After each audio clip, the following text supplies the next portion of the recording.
STA TV, media syiar Islam.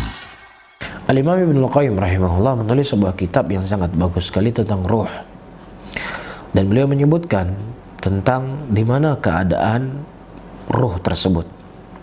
Sebagian ruh, ya, sebagaimana hadis yang dinukilkan dari Imam Ahmad, dan Imam Ahmad meriwayatkan dari Syafi'i, dan Imam Syafi'i meriwayatkan dari Imam Malik, dan Imam Malik meriwayatkan dari Abdurrahman bin Ubay bin Ka'ab, dan Abdurrahman meriwayatkan dari Ubay bin Ka'ab.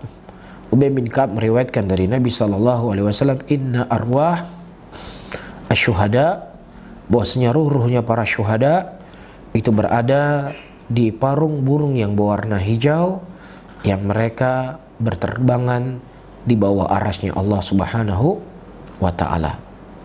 Ya. 6. Ini sebagian riwayat.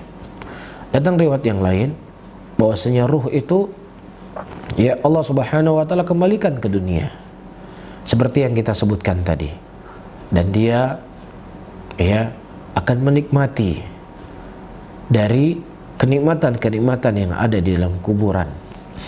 Ya, Allah akan bukakan kepadanya pintu surga, dan amalan soleh yang dia dulu beramal akan menemani dia dalam kubur dengan wajah yang tampan.